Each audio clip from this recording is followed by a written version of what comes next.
esté muy atento a lo que el Señor tiene que decirnos. Vamos abriendo nuestra Biblia en el Evangelio de San Marcos.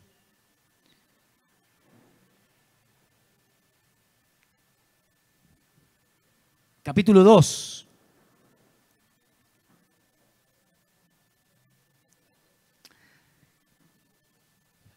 Hemos venido hablando y durante el mes de septiembre tocamos temas para la familia y creo que Dios me habló y también espero que a cada uno. Y quiero compartir hoy algo que toca mi corazón y tiene que ver con el servicio al Señor. En este pasaje que vamos a leer, vamos a hacer énfasis en esto, aunque de pronto la idea central del texto sea otra, y ahorita les voy a decir qué. Por favor, acompáñenme en la lectura de las Escrituras. San Marcos capítulo 2. Entró Jesús otra vez en Capernaum después de algunos días y se oyó que estaba en casa. E inmediatamente se juntaron muchos, de manera que ya no cabía ni aún a la puerta y les predicaba la palabra. Entonces vinieron a él unos trayendo un paralítico que era cargado por 4. Y como no podían acercarse a él a causa de la multitud, descubrieron el techo de donde estaba y haciendo una abertura bajaron el lecho en que yacía el paralítico. Al ver Jesús la fe de ellos, dijo al paralítico: Hijo, tus pecados te son perdonados. Estaban allí sentados algunos de los escribas, los cuales cavilaban en sus corazones. ¿Por qué habla este así? Blasfemia dice. ¿Quién puede perdonar pecados sino solo Dios? Y conociendo luego Jesús en su espíritu que cavilaban de esta manera dentro de sí mismos, les dijo: ¿por qué caviláis así en vuestros corazones? ¿Qué es más fácil decir al paralítico: tus pecados te son perdonados, o decirle: levántate, toma tu lecho y anda? Pues para que sepáis que el Hijo del Hombre tiene potestad en la tierra para perdonar pecados, dijo al paralítico: a ti te digo, levántate, toma tu lecho y vete a tu casa. Entonces él se levantó enseguida y tomando su lecho salió delante de todos, de manera que todos se asombraron y glorificaron a Dios diciendo: nunca hemos visto tal cosa. Señor, hemos leído tu palabra y te queremos escuchar a ti. Por favor, habla a nuestros corazones. Mira a cada hermano su necesidad, y tú que sabes hablar allí al corazón, al alma, al espíritu, te ruego que llenes y suplas cada una de esas necesidades que tenemos. Dame la sabiduría y la gracia, te lo ruego. Amén. La intención de este pasaje realmente es mostrar a Jesús que tiene autoridad para perdonar pecados, como también para sanar. Es decir, que San Marcos nos está presentando a Jesús como el que tiene toda autoridad. Por eso vemos muchos milagros.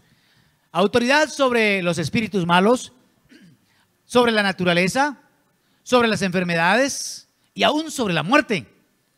El Señor Jesús realmente era Dios. Los fariseos no lo entendieron, por eso lo criticaron. Y aquí en este pasaje, precisamente, ¿quién puede perdonar pecados sino solo? Estoy de acuerdo, pero es que no sabían que ahí estaba el Señor. Pero también en este pasaje puedo ver a 4 tipos de personas. En primera medida vemos al paralítico que necesitaba la ayuda del Señor. Solamente Dios podía hacer un milagro. Pero también vemos en el versículo 3 a 4 personas que se ofrecieron para cargarlo y que lo llevaron ante el Señor. Y creo que hoy necesitamos esa clase de personas que, aunque no pueden hacer un milagro, pero pueden llevarlo a Jesús, que sí hace milagros. Si no hubiera sido por estos 4 que lo cargaron, este hombre nunca hubiera podido recibir la ayuda del Señor. Pero también encontramos a la multitud, versículo 4. Cuando llegan allí, hay mucha gente, impiden el paso de aquellos mensajeros o de aquellos hombres servidores. Porque a veces la multitud se convierte en un estorbo. No sabemos a qué habían ido, posiblemente algunos por curiosidad. Dice el versículo 1 que Jesús entró en su casa. Algunos eruditos bíblicos dicen que Jesús vivió allí en Capernaum. Al escuchar, lógicamente, que había llegado la curiosidad o la necesidad, posiblemente algunos fueron realmente porque necesitaban un milagro. Y el Señor aprovechó para hablarles la palabra a la multitud. De paso, creo que aquí hay una enseñanza, y es que en la casa o en el templo o en cualquier lugar, siempre que haya oportunidad, nosotros debemos hablar la palabra del Señor. Y aquí el Señor dice que cuando la gente se juntó, el Señor les predicaba la palabra. Así lo dice el versículo 2. Pero la multitud a veces no tiene la razón. La multitud en muchas ocasiones puede ser un estorbo, puede ser algo que impide que otros conozcan al Señor. Cuando yo inicié la vida cristiana, mucha gente se acercó a decirme, ¿cómo es que esos tres, éramos una iglesia muy pequeña, esos tres van a tener la razón y nosotros que somos muchos vamos a estar equivocados? No puede ser. Pero leí un texto en Mateo capítulo 7, cuando el Señor invita, entren por la puerta estrecha, porque ancho es el camino que lleva a la perdición, y dice, y muchos son los que van por ahí. Muchos. Entonces no los muchos siempre tienen la razón. En este caso, la multitud se convirtió en un obstáculo para que estos hombres pudieran hacer la labor rápida. Pero también encontramos a la gente que critica. En el versículo 6 y 7 encontramos a los fariseos que cavilaban en sus corazones y dijeron, uy, ¿quién es este? Blasfemias dice. Lo que no sabían es que estaban delante del Creador, del Señor Todopoderoso. Yo quiero concentrarme hoy mirando solamente a los que ayudaron, a los que sirvieron, a los instrumentos para poder ayudar a que este paralítico fuera sanado. Pensando, porque amados hermanos, también Dios nos ha puesto a nosotros para ayudar. Pero ¿qué es lo que nos mueve a nosotros o lo que nos tiene que mover para ayudar a los demás? El texto no dice, el texto no lo dice si eran familiares o si eran amigos del paralítico. Lo cierto es que algo los tuvo que haber movido. Y creo que es lo mismo que movió al Señor a venir a morir por nosotros, y es el amor. El amor es lo más importante, y hemos venido hablando en estos días acerca de esto, que sin amor nada somos. Pero les dice la Biblia, de tal manera amó Dios al mundo que dio a su Hijo. Por amor el Señor vino a la tierra para perdonar nuestros pecados. Y también tiene que ser el amor por la gente que no puede, por la gente que está impedida para ir a Cristo, pero que lo necesita. Por amor a ellos, nosotros debemos hacer algo. Amados hermanos, ¿cuánta gente está a nuestro alrededor que posiblemente hasta quieran conocer a Dios? Yo sé que hay gente con buena intención. Cada vez que veo a alguien rezando ante una imagen y yo digo, tiene buena intención. Lo que pasa es que no conoce al Creador, no conoce la palabra, no conoce al Señor. Pero necesita que alguien que se dé cuenta que necesita ayuda y que lo pueda acercar, que lo pueda llevar ante el Señor. Y yo les quiero decir, amados hermanos, hay cosas que solamente Dios puede hacer. Como esto, sanar a un paralítico. Como lo que hizo el Señor con él, que también fue perdonar pecados. Porque la intención del texto es mostrarnos que el Señor puede perdonar pecados y que es el único que lo puede hacer. La gente hoy quiere librarse de la culpa, quiere librarse de las consecuencias del pecado, pero no sabe cómo hacerlo. Por eso algunos se flagelan, algunos hacen sacrificios tratando de encontrar el perdón. Pero lo que no saben es que el único que perdona pecados es Cristo Jesús. Y nosotros que lo sabemos, no podemos dejar que la gente se pierda, que la gente continúe así en su estado sin haberlos ayudado. Por eso lo que nos tiene que mover a nosotros es el amor por la gente. En el Evangelio de Mateo capítulo 9, versículo 36 dice que Jesús, cuando vio las multitudes, tuvo compasión de ellas, porque estaban desamparadas y dispersas como ovejas que no tienen pastor, que no tiene quien los ayude. Y así está la gente, hermanos. La gente no sabe cómo encontrarse con el Señor, cómo ser librados del pecado, cómo recibir un milagro. Y necesitan gente con amor, por amor a las almas. Porque quiero decir, si alguien no le entrega el corazón a Cristo, va camino al infierno. Porque solamente hay uno que puede librarnos. En el mismo Evangelio de San Juan, capítulo 3, dice que aquel que no cree en el Hijo de Dios ya es condenado. Y tenemos que verlo de esa manera. Amigos, familiares y personas que no han tenido un encuentro con Cristo, que están sumidas en el pecado, necesitan a un Salvador.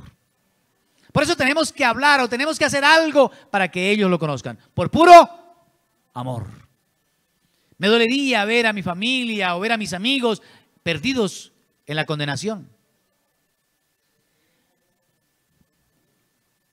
No sé si algunos de pronto conocieron un tratadito que sacaba Publicaciones Chic, que era una especie de folleto, ya no los he vuelto a ver. Y había un folleto que se llamaba La Carta, escuchen.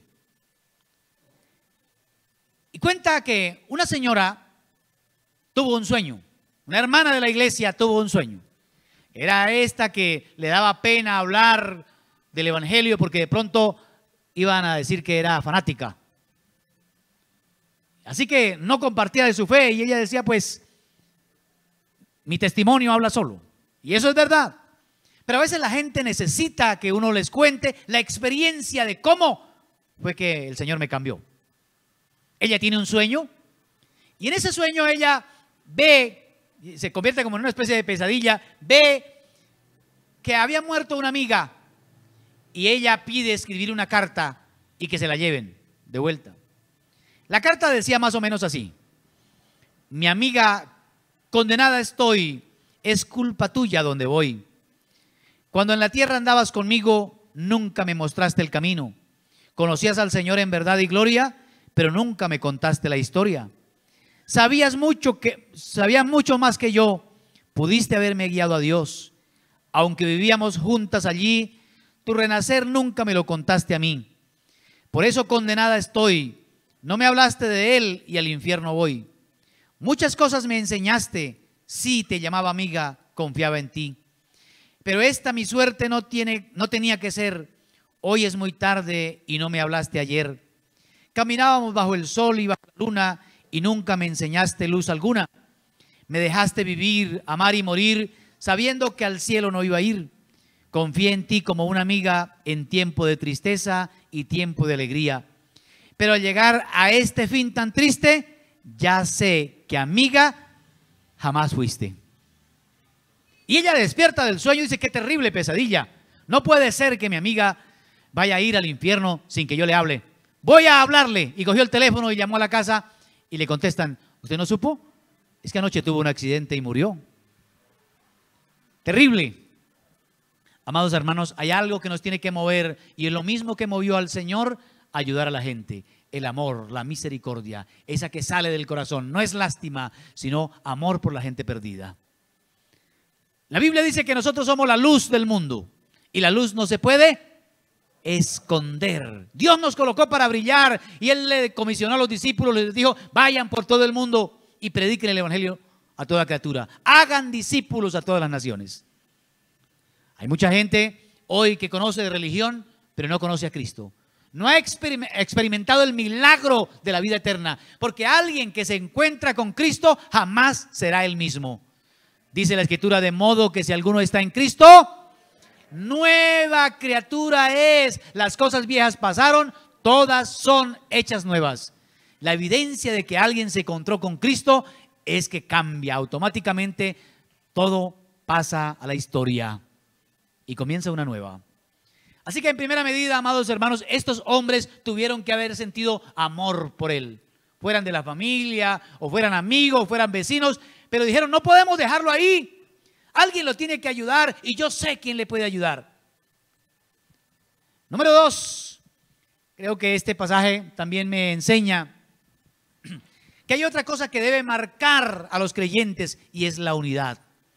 Dice el versículo 3 que eran cargados por cuatro personas que se unieron, porque es que la unidad viene del cielo, porque el primero que nos enseña la unidad es el Padre, el Hijo y el Espíritu Santo.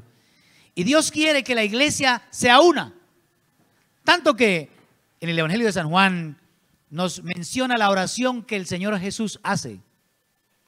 Y en el versículo 21 al 23, mire lo que dice: para que todos sean uno, como tú, oh Padre, en mí y yo en ti, que también ellos sean uno en nosotros. ¿Para qué? ¿Para qué quiere el Señor que la iglesia sea una? ¿Para qué? Para que el mundo crea que tú me enviaste. El mundo necesita ver a una iglesia unida, trabajando unida. Puede ser que a usted le dé pena ir solo, pero puede ir con otro. Por eso el Señor comisionó a los discípulos y los envió de dos en dos para que se apoyaran. Y dice el versículo 22, la gloria que me diste yo les he dado. ¿Para qué? Para que sean uno, así como nosotros somos. Y dije que el primer ejemplo de unidad es la Trinidad. Versículo 23, yo en ellos y tú en mí, para que sean perfectos en unidad. ¿Para qué? Otra vez, para que el mundo conozca que tú me enviaste y que los has amado a ellos como también a mí me has amado. La iglesia debe unirse en pro de algo. Amados hermanos, la iglesia de los Corintios fue una iglesia muy segmentada, muy dividida. Y Pablo escribe en la primera carta, capítulo 1, versículo 10.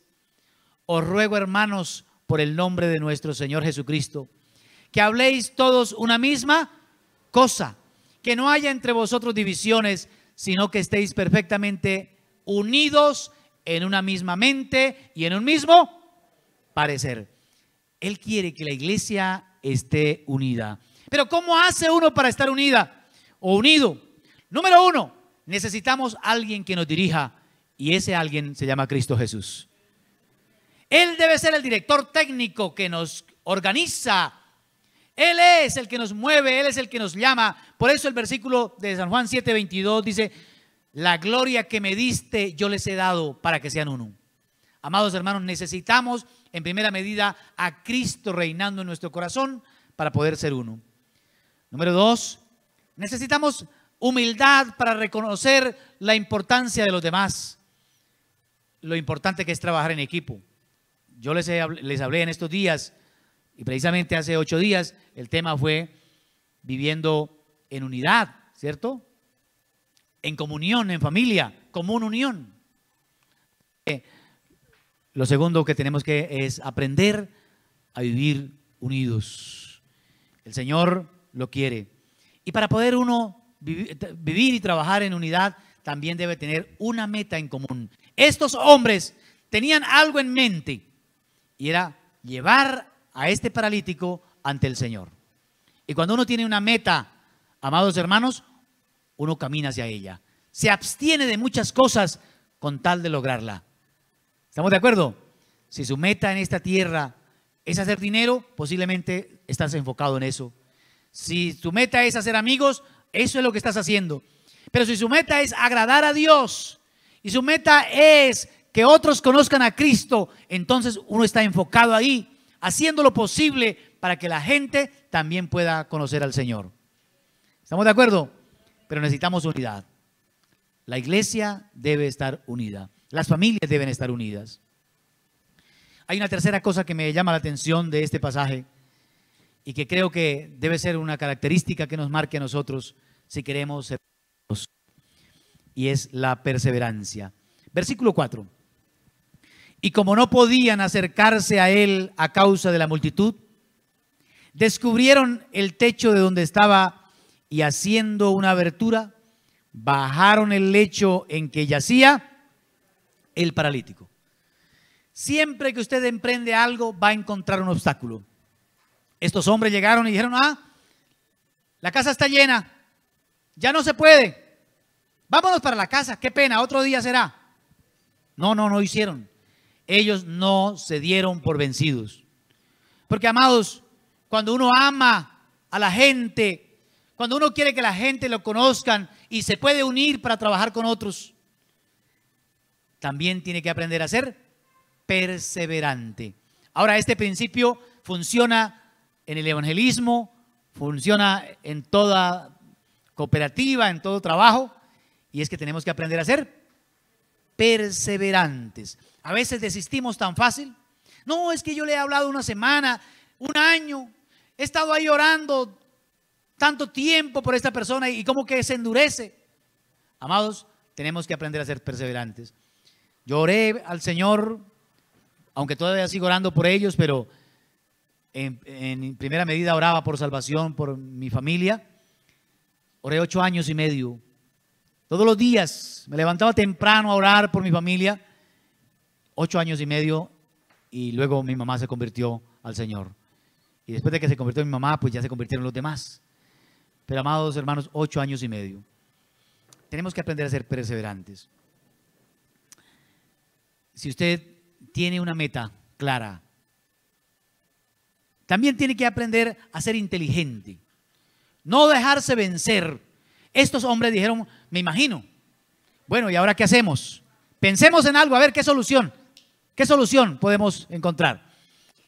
Me imagino que fueron a sacar prestada una escalera o improvisaron una escalera, no sé qué hicieron, pero se treparon al techo, quitaron las tejas y luego con una soga o no sé cómo, pero bajaron al hombre y lo llevaron a donde él quería. Lo pusieron delante del Señor. Eso se llama inteligencia, acciones prontas, porque todo esto lo necesitamos, amados hermanos, si queremos aprender a servirle al Señor. La perseverancia no va a ser fácil. Usted va a encontrar dificultades, obstáculos, pero cuando uno quiere hacerlo, lo puede lograr. Y hay algo más que el pasaje me toca a mí, que necesitamos para poderle servir al Señor. Ya llevamos 3 cositas. Ayúdenme. Primera, ¿cuál es? Amor. Número 2, unidad. Número 3, perseverancia. Y número 4, necesitamos fe. Definitivamente necesitamos fe. Y dice el versículo 5, al ver Jesús la fe de ellos, dijo al paralítico, hijo, tus pecados te son perdonados. Definitivamente la fe es la que nos mueve a nosotros a creer que el Señor puede hacer lo imposible. Este hombre no sabemos cuánto tiempo estuvo paralítico, pero nadie le había podido ayudar. Necesitaba un milagro del Señor. Posiblemente algunos dijeron, no, ¿para qué lo llevamos al Señor? Yo creo que ni el Señor puede ayudarlo. ¿Cuántas veces hemos visto a alguien sumido en la droga, en el alcohol o enfermo y no le hemos hablado porque hasta nosotros mismos no hemos creído que el Señor pueda hacer algo por él? Y no, lo que no sabemos es que Dios es especialista en hacer lo imposible. Él de la nada creó los cielos y la tierra y con su palabra puede hacer lo que quiere. ¿Estamos de acuerdo? El lema de nuestra iglesia es Hebreos 13:8, que dice Jesucristo es el mismo de ayer y de hoy y por los siglos. ¿Lo creen ustedes? Él nunca cambia. Él tiene el mismo poder para ayudar a la gente y lo quiere hacer y lo puede hacer. ¿Sabe? Tenemos que creerlo nosotros. Si queremos servirle a Dios, debemos tener fe. Hablarle a la gente y decirle, yo no te puedo ayudar, pero sé quién lo puede hacer. Cristo Jesús. Amén. Hoy ya casi no hablamos del Señor.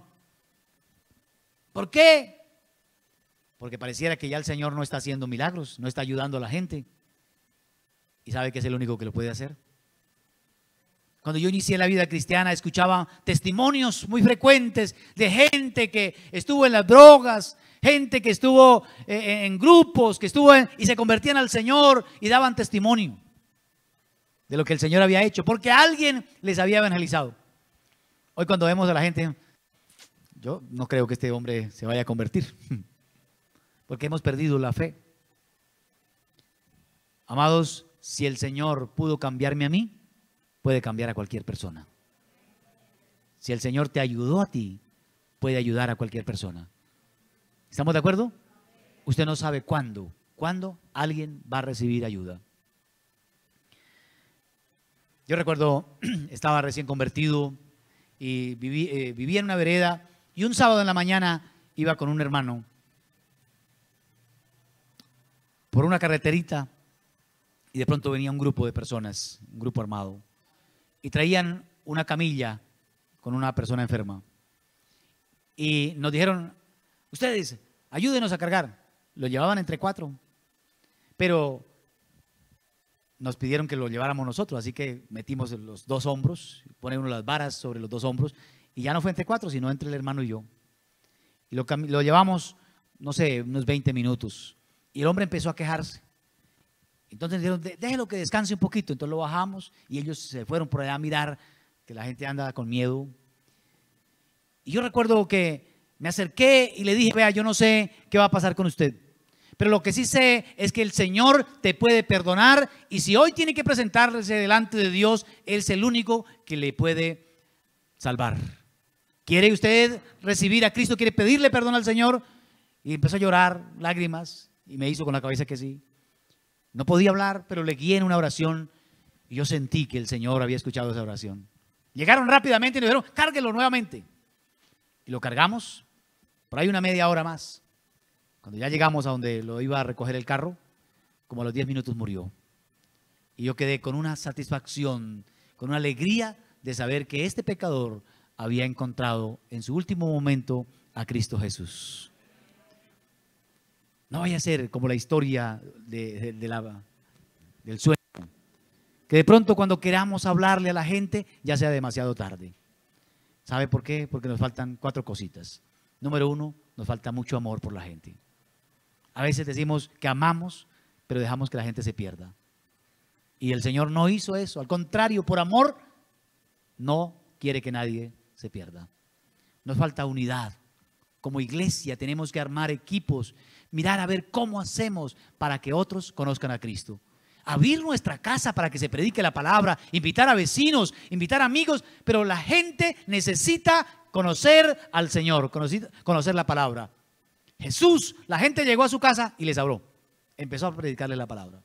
Necesitamos unirnos en esta obra. A veces decimos: no es el pastor, son los líderes los que tienen que evangelizar. Pero sabe, Dios quiere que usted evangelice donde esté.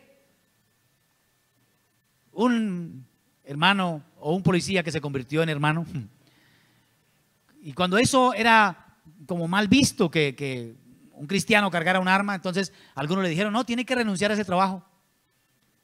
Y entonces el hombre dijo: cuando yo consiga un trabajo nuevo, dejo este. Y nada que le salía. Y un día orando, entendió que Dios lo había puesto allí para hablar del Señor. Y este hombre empezó a hablar de Dios, y varias personas conocieron a Cristo Jesús. Porque Dios quiere que usted entienda que la iglesia tiene un propósito, y es ganar a otros para el reino de Dios. Unida a la iglesia. Pero la iglesia tiene que ser perseverante. No se puede dar por vencida. Seguimos hablando a pesar de los obstáculos que se puedan presentar. Nosotros creemos, porque la 4ª característica es la fe. No podemos perder la fe. Creemos que el Señor puede cambiar el corazón más duro. Juan el Bautista dijo que Dios puede levantar hijos de Abraham aún de las piedras.